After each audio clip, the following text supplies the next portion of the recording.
Hola chicos, bienvenidos a este espacio. Mi nombre es Hilary Gómez, vamos a hablar sobre energías renovables. Específicamente sobre la transformación de la matriz energética en América Latina y su impacto ambiental, social y económico. Para esto me están acompañando mis queridos amigos Esteban Andrade. Hola con todos, para mí es un placer estar compartiendo este espacio con ustedes para charlar de este tema tan interesante que vamos a desarrollar. Y Jen Ping. Hola, para mí también es muy interesante estar aquí en este espacio con ustedes. Antes que nada queremos empezar diciendo que la revolución verde y sostenible en América Latina es posible.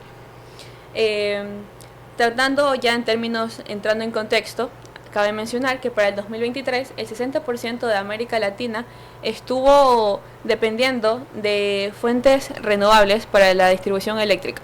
Les tengo una pregunta para los dos. ¿Ustedes sabían que países como Brasil y Uruguay generan más del 80% de su energía en base a fuentes limpias? Sí, y realmente esto es algo que se toma en consideración más que todos los países de la región, que lo toman como ejemplo a estos dos países, ya que Brasil abarca el 20% y Uruguay el 80% gracias a la represa de Itaipu, que abastece a estos dos países, ya que es binacional. Y cabe mencionar también que esto es gracias a la profundidad que tiene la represa. Justamente en años recientes se ha visto este cambio de la diversificación hacia fuentes más renovables, lo cual para mí es un elemento importante porque, por ejemplo, tenemos el caso de la energía solar en Chile, que están aprovechando justamente estas bondades que tiene nuestra región Latinoamérica, y por ejemplo también tenemos a Uruguay que está utilizando energías eólicas. Entonces, para mí, no sé ustedes, para mí es un reto que están logrando superar, porque el 60% de la energía que proviene de estas fuentes, el 60% de la energía que se consume en Latinoamérica provienen de estas fuentes, lo que de una u otra forma marca un hito a la sostenibilidad y a un cambio ante aspectos climáticos, ¿no? Otro aspecto que hay que tener en consideración, como mencionas, no solamente es la generación de electricidad lo que nos proveen estas fuentes de energía, sino también la generación de empleos. La Organización Internacional de Trabajo indica que aproximadamente para el 2022 generó 12.000 millones de empleos globalmente. Ahora, pongamos ahorita en contexto. Imaginemos por un momento el caso de Latinoamérica, donde si utilizáramos todas las bondades, ¿no? Por ejemplo, utilizar energía que provenga del sol, energía que provenga del viento, realmente cómo cambiaría nuestra dinámica de la vida diaria. Tratemos un poco de desglosar este aspecto, o sea, dentro de esta conversación, ¿no? Bueno, si América Latina dependiera únicamente de fuentes renovables, los costos energéticos a largo plazo se reducirían. Por ejemplo, el caso de Chile con el desierto de Atacama, esta es una de las zonas con mayor radiación solar a nivel mundial, en la cual ya se producen grandes cantidades de energía. Sin embargo, si este proyecto se llevara un poco a más escala, pues fuese posible poder exportar energía a países vecinos. También tenemos el caso de México, donde cabe mencionar que es un líder de parques eólicos de Latinoamérica, específicamente en Oaxaca, donde el istmo de Tehuantepec es uno de los mayores contribuyentes de complejos eólicos del continente. Y como ya mencionaba, aparte de proporcionar energía limpia, este genera grandes empleos y cabe mencionar que dentro de estos 12 millones, gran parte se encuentra dentro de la región.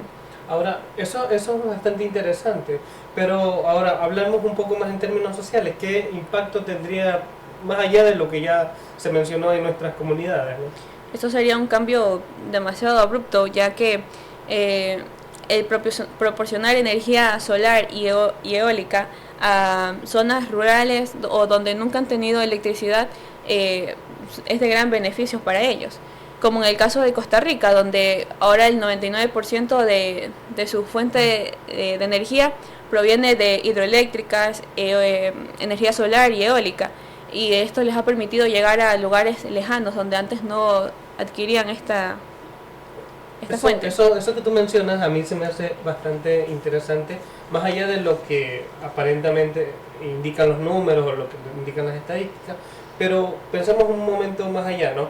El aspecto de generar energía incentiva de que muchas más personas van a tener beneficios a largo plazo. Por ejemplo, vayámonos un poco a los sectores un poco rurales, ¿no?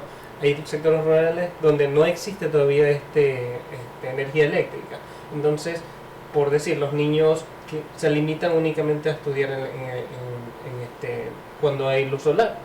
En cambio, ahora esto permitiría que ellos puedan justamente estudiar en horarios nocturnos. También por su parte se limitaría o se reduciría en gran medida la contaminación producto de otras fuentes energéticas que no necesariamente son tan sanas, si es que cabe el término, ¿no? Como tú lo mencionas, considero que vienen muchos aspectos positivos. Yo considero que América Latina pudiese llevar un estilo de vida más saludable, con menos desigualdades y con un mayor contacto positivo con nuestro medio ambiente. Veríamos una América Latina innovadora, resiliente y lista para poder enfrentar el cambio climático. No obstante, también considero que existen una serie de retos y desafíos. Entonces yo les pregunto a ustedes, ¿consideran que estamos aptos para poder dar ese salto? Yo creo que esa pregunta es un poco más complicada de responderla porque tenemos muchos retos en torno a Latinoamérica. Ahora hablemos un poquito de Ecuador, ¿no? Nosotros tenemos una dependencia muy alta con respecto a energías renovables, pero que vienen de origen de las hidroeléctricas. Según el Ministerio de Energía y Minas, dice que el 90% de estas energías provienen justamente de las hidroeléctricas. ¿Y qué es lo que está pasando actualmente? Estamos grabando este podcast, es el hecho de que estamos viviendo una crisis energética. A lo mejor no es la primera crisis energética, sin embargo, tomando en cuenta la población que tiene Ecuador, es bastante considerable, puesto que puesto que la oferta de energía no satisface la demanda que tiene el pueblo ecuatoriano. En ese caso, ¿qué políticas internacionales podríamos adaptar para asumir estos retos? Bueno, yo creo que depende de cada gobierno, pero a final de cuentas lo principal es diversificar la matriz energética, ya no bajo el aspecto de una necesidad, aunque en el caso de Ecuador lo es, ya más bien es un aspecto visionario, porque dependemos mucho, o bueno, la historia indica que hemos dependido mucho de otros aspectos, de otras energías que son mucho más contaminantes. Pero ahora pensemos un momento, ¿no? Deberían de existir mecanismos, como por ejemplo en la Unión Europea, donde se ha diversificado esta matriz energética producto de las inversiones. Ahora yo les hago una pregunta a ustedes, ¿qué tan factible, por lo menos para Latinoamérica, es conseguir el financiamiento para la infraestructura? La cooperación con organismos internacionales juega un papel fundamental en aquello. Dentro de los organismos a los que me refiero puede estar el Banco Mundial o el Banco Interamericano de Desarrollo, los cuales pueden facilitar el acceso a financiamiento blando y a largo plazo en todo lo relacionado a proyectos de infraestructura energética renovable. Además, la emisión de bonos verdes ha sido un completo éxito, por ejemplo, en países como México, donde los gobiernos de turno recurren al mercado de capitales a modo de poder conseguir financiamiento para poder poner en marcha proyectos energéticos renovables y sostenibles a largo plazo. Yo estoy de acuerdo con lo que tú mencionas. Sin embargo, aquí les hago otra pregunta más. ¿No creen que las políticas fiscales, en general las políticas, podrían formar o tener un papel fundamental o trascendental dentro del desarrollo de la transición hacia energías más renovables? Pues yo creo que sí, porque países como España y Alemania han implementado o han incentivado las políticas de subsidios o incentivos fiscales precisamente para promover las energías renovables y más que todo la eólica, la solar. Y siento que si adaptamos estos tipos de políticas en América Latina y invertiríamos más en el sector energético, no solamente tendríamos menor incertidumbre, sino que más inversionistas vendrían a Ecuador. Entonces, a la final de cuentas, lo que debemos hacer o proponer es un llamado a la acción. Infórmate, apoya iniciativas locales y sé parte del cambio. Bueno, en ese caso me gustaría plantear una pregunta al aire. ¿Cómo podemos empezar a contribuir para esta revolución verde? Yo creo que la pregunta, o sea, sin desmeritarla, ¿no?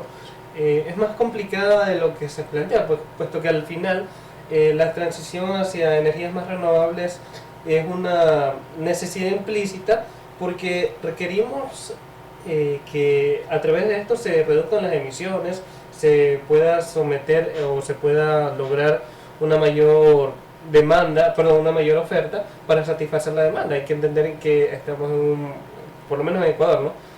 Un país pequeño pero que es muy numeroso. Entonces yo creo que pasaríamos, respondiendo ya a tu pregunta, pasaríamos del 60% de depender de las energías renovables a un 80%. Y esto a largo plazo nos permitiría tener ahorros de 23 mil millones de dólares y a su vez reducir 0.7 gigatoneladas de CO2. Yo creo que es un cambio que deberíamos pensar, o que deberían nuestros gobiernos pensar hacia el futuro. Así es, Steven, pero también hay que reconocer que el cambio o la transición no es un camino fácil. Como lo mencionábamos previamente en el caso de Ecuador, el hecho de depender en su gran mayoría de un solo tipo de fuente de energía renovable puede ser muy crítico, ya que ésta se encuentra a determinadas vulnerabilidades como sequías, que es lo que, como tú lo mencionabas, a la hora o fecha que estamos grabando este podcast, pues el país se encuentra atravesando un problema de crisis energética. Por lo tanto, la diversificación en cuanto a la matriz energética de varias fuentes renovables es un tema trascendental, pero para aquello se requieren inversiones y políticas públicas adecuadas. Exacto, ahí es donde deberíamos empezar a aportar todos, donde podemos marcar la diferencia, ya sea desde nuestras casas, nuestras empresas, incentivando iniciativas locales para poder contribuir a esto, ya sea, por ejemplo, instalar paneles solares o simplemente empezando a cambiar nuestro estilo nuestros hábitos de consumo. Totalmente de acuerdo contigo, Hilary. Cada acción cuenta y no se trata solo de cambiar nuestras actividades diarias, sino que también se trata de poder apoyar e incentivar políticas públicas que fomenten proyectos energéticos renovables y sostenibles a largo plazo. Es por ello que en realidad esto es un esfuerzo colectivo para apoyar a nuestra comunidad. Y está como lo mencionan ustedes. Entonces lo único que queda solicitarle o pedirle a las personas que a lo mejor nos están escuchando o nos están viendo desde sus hogares, de sus hogares, de sus lugares de estudio, etcétera, es que justamente se informen, que apoyen a las iniciativas locales, que sean parte del cambio, que la revolución verde aparentemente es algo complicado, sin embargo estamos dentro del proceso y podemos llegar a ser parte de esta transformación, de este proceso que se está dando, ¿no? Definitivamente, el cambio es posible si todos ponemos de nuestra parte, sumamos a los esfuerzos. Bueno, lastimosamente nuestro tiempo ha llegado aquí. Agradecemos mucho la compañía de ustedes desde sus hogares, desde sus trabajos. Gracias a Radiovisión por brindarnos este espacio para llegar a ustedes. Esperamos que haya sido de su agrado y nos vemos en alguna siguiente entrega. Nos vemos.